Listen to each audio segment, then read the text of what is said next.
imagine dropping a heavy stone into a puddle and instead of a splash, it just sort of evaporates into thin air. Right. Like completely vanishes. That is exactly what happened on July 10th, 2015, in the middle of a 4.3 million acre forest in Idaho. A 2-year-old boy vanished. Yeah, no splash at all. No splash, no trace.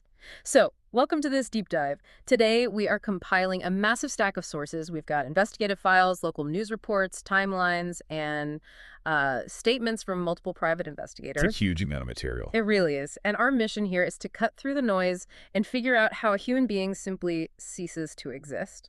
We're going straight to the facts, the investigative shifts of this decade-old mystery that, as of today, May 1st, 2026, remains entirely unsolved. And, it is a case that completely redefines the concept of a disappearance. We're looking at 2-year-old DeOrr Kunz Jr. They called him Little Man, right? Right, little man. On July 9th. You have 2-year-old DeOrr Jr. He's there with his father, DeOrr Kunz Jr., and his mother, Jessica Mitchell. But it wasn't just the three of them. No, they weren't alone. They brought 2 other adults. Yeah. The first is Jessica's great-grandfather, Robert Walton. Everyone just called him Bob. Right. He's 76 years old. And he was actually dependent on an oxygen tank. Out in the deep wilderness. Out of the deep wilderness, yeah. Yeah. And the second adult is a friend of Bob's named Isaac Reinwand. He's a man who, the reports note, had some developmental delays.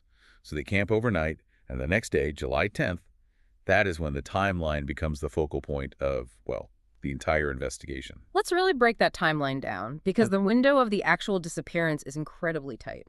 So the parents say they went into town that morning, came back to camp around 1:00 p.m. Right. And then at about 1:30 p.m., Vernal and Jessica decide to go fishing down by the creek with Isaac. They say they left 2-year-old DeOrr up at the campsite with Grandpa Bob. Right, this 76-year-old. Yeah, and okay, let's unpack this for a second. I'm trying to wrap my head around this logic.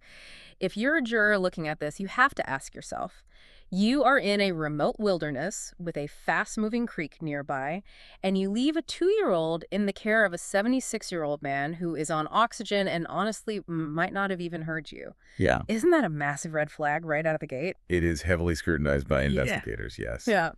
And, the situation gets even murkier because Grandpa Bob later told police he didn't actually hear them ask him to watch the boy at all. Yeah. He just didn't hear them. No, he assumed DeOrr had just followed his parents down the hill to the creek. So the parents are down at the creek. The reports say it's only about 50 yards away from the camp, but there's a wedge that visually obstructs the camp from the water. You can't see it. Right, you can't see the fire ring from the water. Yeah. And depending on which interview the parents gave, because it changed, they are down there for anywhere between 5 and 20 minutes. But when Vernal and Jessica return to the camp, DeOrr is just gone. Gone. His favorite blanket and his toy monkey are just left behind. And we really need to talk about what the child was wearing. Because in wilderness search and rescue, clothing is, it's evidence. Right. It leaves a trail. Exactly. He was wearing a camo jacket, blue pajama pants, and brown camouflage cowboy boots. But the crucial detail from the family's statement is that those boots were 2 to 3 sizes too big for him. Okay, wait. So a toddler in massive, oversized cowboy boots goes missing in a steep, rocky forest. My first thought is, he couldn't have gotten far without tripping. Right. Or at least walking right out of those loose boots. Yeah, they would just slip off. Exactly. So what was the immediate response when they realized he wasn't there? Absolute panic, naturally. Yeah. But because of the isolation we talked about, Vernal couldn't just, pull out his phone and call for help. No cell service. Right. He had to jump in his truck and drive half a mile back down that brutal dirt road just to get a single bar of service to dial 911. Jessica managed to get a call out a few minutes later, I think. Oh, wow. What's fascinating here is how quickly the search and rescue deployed. It was massive and immediate. Yeah, I saw the list of assets they brought in, and it's staggering. Over 150 searchers on foot, on horseback, ATVs, drones. Yeah. But I want to focus on the technology they used, because to me, it makes the complete lack of evidence even more baffling. They brought in helicopters equipped with FLIR. Can you explain how that works in this specific kind of terrain? Sure. So FLIR stands for forward-looking infrared. It basically detects thermal radiation, heat. Okay. Essentially, even if a small child is hidden under a dense canopy of trees or, say, tucked under a rock ledge somewhere. Like trying to stay warm? Exactly. Their body heat should light up on those monitors like a glowing beacon against the much cooler forest floor, especially at night when the temperature drops. Yeah. but the FLIR picked up absolutely nothing. Nothing at all. And they also brought in dive teams, right? With sonar robots to search the nearby stone reservoir. They did. And then there were the dogs. Right, the dogs. Yes, both scent-tracking dogs and cadaver dogs. And it's really important to understand the mechanics of how these dogs actually work. Scent dogs are looking for the specific pheromones and skin rasps that a living human constantly sheds as they move. Like a microscopic trail. Exactly. Cadaver dogs, on the other hand, are trained to detect the chemical off-gassing of decomposition. Okay. In a pristine forest environment like Timber Creek, a foreign human scent stands out to these highly trained dogs like a blaring siren. Wow. And they scoured a 3.5-mile radius around that campground. And what did they find? Zero physical trace. Unbelievable. I mean, no oversized cowboy boots kicked off in the dirt, no torn camo clothing caught on a branch anywhere, no diaper, no blood, no scent trail leading away from the camp. Literally zero. So if the dogs find no scent, the thermal cameras see no heat, and the searchers find absolutely no clothes, my mind immediately goes to an external force, like an animal taking him away. Idaho is wild country. Yeah, very wild. Couldn't a mountain lion or a bear have dragged him off before the search even started? Well, it was the leading theory for months, actually. Both the public and the family leaned into it. We know from wildlife experts that mountain lions are ambush predators, right?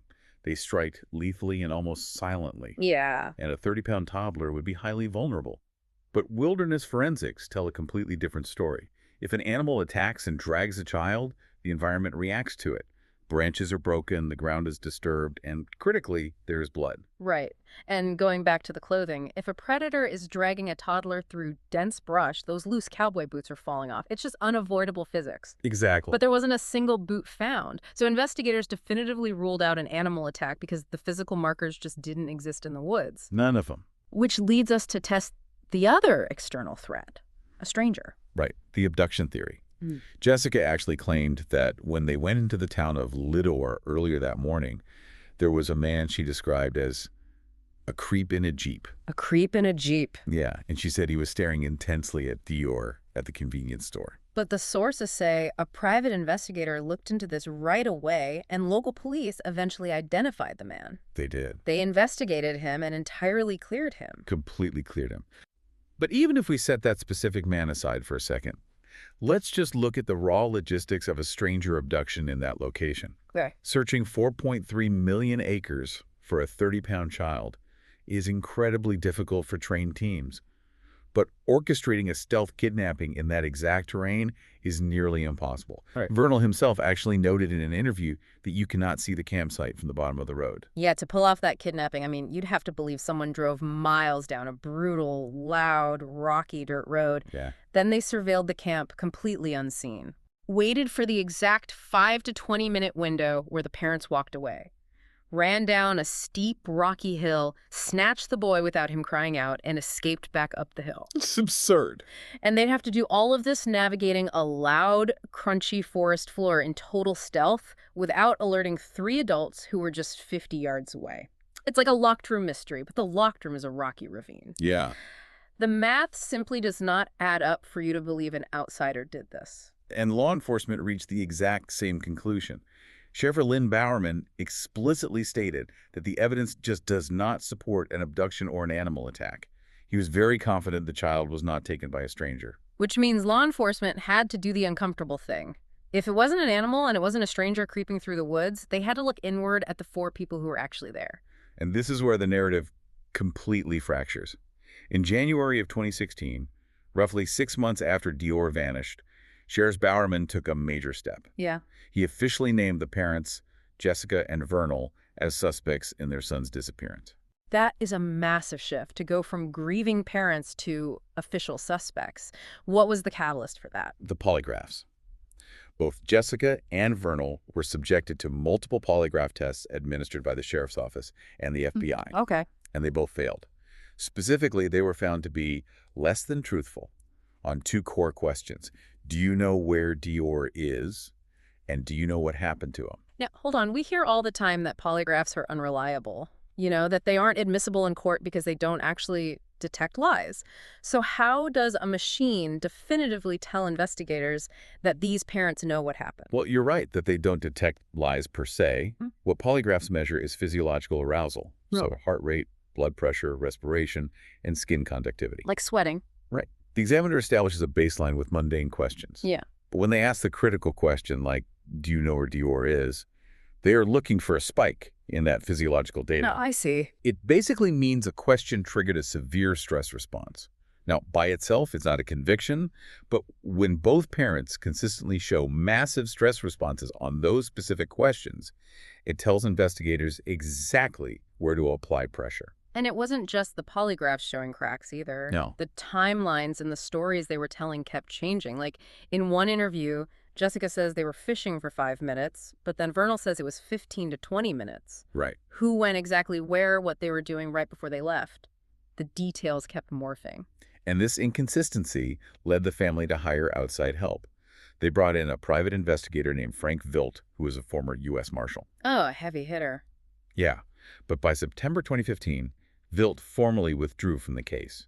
He sent a letter stating that, in his professional opinion, the parents were lying and misleading him. Wow. He even accused them of using the ongoing searches to cover up a crime. And then the family hires another high-profile private investigator, Philip Klein, and the exact same thing happens. Because it does. Klein ends up releasing a public statement saying all evidence points inward, and he actually urged the district attorney to file charges against the parents. So what does this all mean?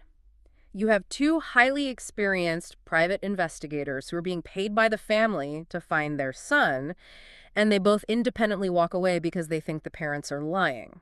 It's incredibly rare. That's the equivalent of a defense attorney standing up and telling the jury their own client is guilty. Why did they do that? Because PIs don't just look at physical evidence, right? They use statement analysis to look for deception markers. When someone is telling the truth about a traumatic memory, they usually recount it from a first-person sensory perspective. Like, I saw this, I felt that. Exactly. They talk about what they felt, what they heard. But when someone is lying or constructing a narrative, they often shift to a detached third-person perspective. They drop pronouns. Their timeline becomes super rigid in some places and incredibly vague in others. Oh, interesting. And both Vilt and Klein observed these behavioral cues in Vernal and Jessica. And adding to this psychological suspicion was a piece of physical evidence that the sources mentioned. Blood was found on the bumper and in the wheel well of Vernal's truck. The FBI tested that blood, but the results came back inconclusive. Meaning what, exactly? That it wasn't DeOrr's blood? Not necessarily. Inconclusive usually means the DNA sample was just too degraded by the elements. Or it could have been a mixture of profiles, so the lab couldn't definitively match it to the child. Okay. But the mere presence of blood on the truck fueled a major theory that Vernal might have accidentally backed over the child in that tight campsite and then covered it up in a panic. But if that happened, where's the body? I mean, the dogs found nothing. The lack of physical trace at the camp was so absolute, and the parents' stories were so shifting that it pushed investigators to consider a theory that completely flips this case on its head. Yes, it does. It's dark, but from an investigative standpoint, it's fascinating. What if DeOrr never made it to the Timber Creek campground on July 10th at all? The phantom child theory. If we connect this to the bigger picture, to understand this theory, we have to look really closely at the trip into town that morning. Right. The parents claimed that Jessica started her period, so they packed DeOrr into the truck and drove the 45 minutes down the mountain into Leadore to buy diesel and supplies. And the sources confirm they did go to town because investigators pulled the digital receipts. They bought items at the convenience store around 12:30 p.m. We have the digital receipts for the purchases, yes. But here is where cognitive bias and human memory collide. Oh, boy. Leadore is a town of fewer than 100 people. If you bring a 2-year-old child into a tiny general store, someone usually notices. The child makes noise, grabs a candy, interacts with people. Right, toddlers are chaotic. Exactly. Yet law enforcement interviewed the store clerks and the people in town, and not a single independent witness could remember seeing DeOrr that day. Now, one witness did say they thought they saw a car seat in the back of the truck. But that's a perfect example of cognitive bias, right? You see a car seat, your brain just assumes there is a child in it. Yep. But nobody actually saw the living, breathing boy in town. Exactly. And then, almost a year later, in July 2016, investigators executed a search warrant on the parents' apartment back in Idaho Falls. And what did they find? They found a camouflage jacket matching the exact description of the one DeOrr was supposedly wearing when he vanished in the woods. Wait, really? I mean, I guess a kid can own two similar jackets, Sure. but finding the specific clothing item he was allegedly wearing in the woods hanging in a closet at home, Yeah. it forces you to rethink everything. Here's where it gets really interesting for you. It forces you to look at the other two men on the trip. What did Grandpa Bob say about the morning? Well, Grandpa Bob's story was confused. The reports note he laughed inappropriately during interviews, and he said he didn't remember ever being asked to watch the boy. But, he was 76, on oxygen, and in declining cognitive health. Which leaves Isaac Reinwand, the friend with the developmental delays and a minor criminal record from a decade prior. Initially, the public looked at him as the obvious suspect. He was kind of the odd man out. But law enforcement and the private investigators found something entirely different. They found that Isaac was the only person whose story remained completely consistent over the years. The only one. The only one. In fact, the FP asked Isaac to stop talking to the media because they considered him a highly credible witness. Wow. Sometimes, cognitive differences can lead to a rigid adherence to literal facts, rather than creating a complex, shifting web of lies to protect oneself. And what does Isaac say happened? He is absolutely adamant about one thing. He insists DeOrr was at the campground. He says he saw him there on the mountain. This creates a massive split in the investigation, because if Isaac is telling the truth, the boy was there. Right. But if nobody in the town of Leador saw him that morning and the jacket he was supposedly wearing was found a year later at home, are we looking at an intricate stage play?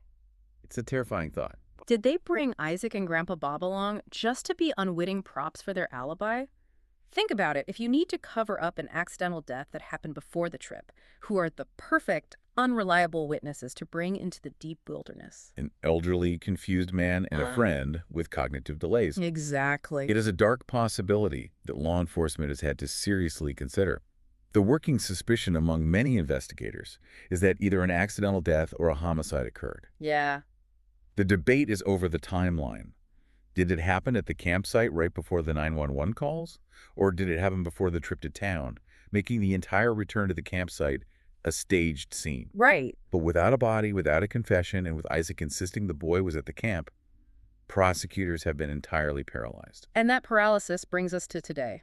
11 years later, it's 2026, and no charges have ever been filed against anyone in the disappearance of DeOrr Kunz Jr. And the fallout has just devastated the family. Yeah.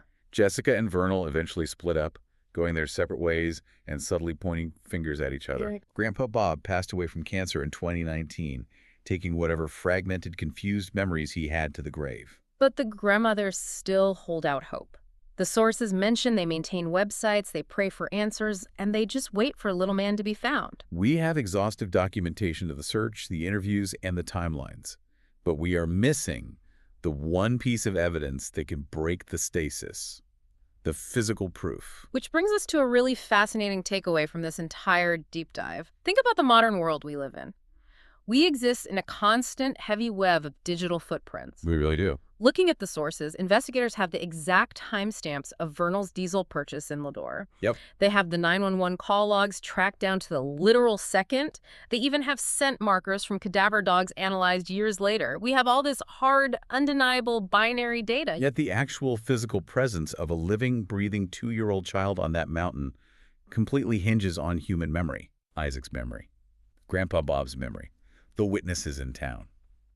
And this case proves that human memory is the most fragile, malleable, and unreliable evidence of all. It makes you wonder, what happens to justice when the digital receipts exist, but the human truth is completely erased? It brings us right back to the beginning. Imagine dropping a heavy stone into a puddle. You have the ripple, you have the splash on your shoes, you have the sound recorded on your phone. The data says it happened. Yeah. But when you reach your hand into the water, the stone is just gone. Thank you for joining us as we explored the sources on this deeply unsettling mystery. Keep looking closely at the details and never stop questioning the world around you.